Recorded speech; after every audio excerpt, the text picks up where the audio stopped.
گہری بات ہے. امام ترمذی نے اور امام ابن ماجہ نے جو حدیث ذکر کی ہے اس حدیث کے بارے میں کہا جاتا ہے کہ یہ حدیث ضعیف ہے. ٹھیک ہے, تھوڑی دیر کے لیے تمہاری بات مان لیتے ہیں کہ وہ حدیث ضعیف ہے, لیکن امام ترمذی اور امام ابن ماجہ نے جو چیپٹر, جو عنوان رکھا ہے, جو ہیڈنگ رکھی ہے اس حدیث کو سمجھ کر کے تو ہم سے پہلے پورے غلط تو اس کانسیپٹ کو انہوں نے دیا ہے. امام ترمذی نے, امام ابن ماجہ نے, انہوں نے کلیئر کیا اس رات کے بارے میں. انہوں نے وہ ہیڈنگ لگائی ہے جو حدیث میں تھی. انہوں نے کچھ سمجھ کی وہ ہیڈنگ لگائی.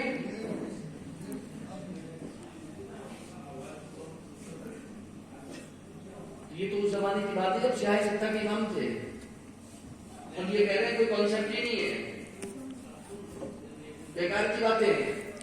اچھا بتائیے کہ شب برات, یا عربی میں کہہ لو لیلۃ البراءۃ اور فارسی میں کہہ لو شب برات, برات کی رات, چھٹکارے کی رات, نجات کی رات, یہ کیوں نام رکھا گیا اس کا؟ کیونکہ جس حدیث کو امام ترمذی نے, امام ابن ماجہ نے ذکر کیا ہے اس میں یہی ہے کہ اللہ کی جانب سے اعلان ہوتا ہے الا مستغفر فاغفر له. کیا کوئی ہے مجھ سے مغفرت چاہنے والا کہ مجھ کی مغفرت کروں؟ کیا ہے کوئی مجھ سے نجات چاہنے والا اور جہنم سے چھٹکارا چاہنے والا کہ مجھے جہنم سے چھٹکارا کروں؟ تو میں اسے جہنم سے نجات دے سکتا ہوں. وہیں سے دیا گیا ہے اس براءت کا لفظ.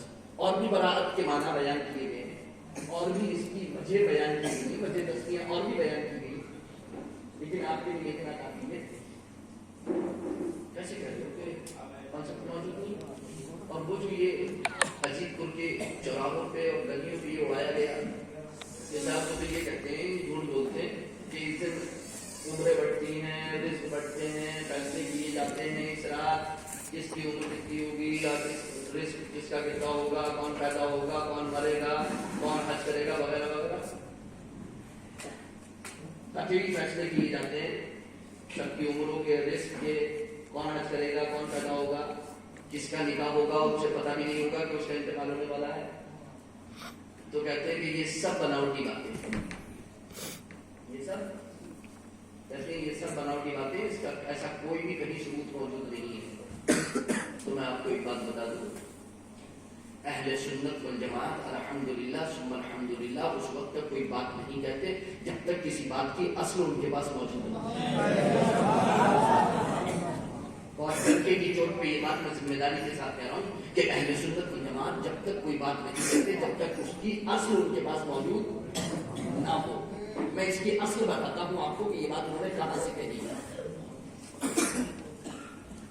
علامہ امام جلال الدین سیوطی مصری شافعی کی تفسیر الدر المنصور اٹھا کر کے دیکھیں, علامہ امام فخر الدین رازی کی تفسیر کبیر اٹھا کے دیکھیں, علامہ ابن جریر طبری کی تفسیر طبری اٹھا کر کے دیکھیں, تفسیر قرطبی اٹھا کر کے دیکھیں, علامہ امام قرطبی کی دیگر تفاسیر اٹھا کر کے دیکھیں, بلکہ خود ابن تیمیہ کے شاگرد علامہ ابن کثیر کی تفسیر ابن کثیر اٹھا کر کے دیکھیں,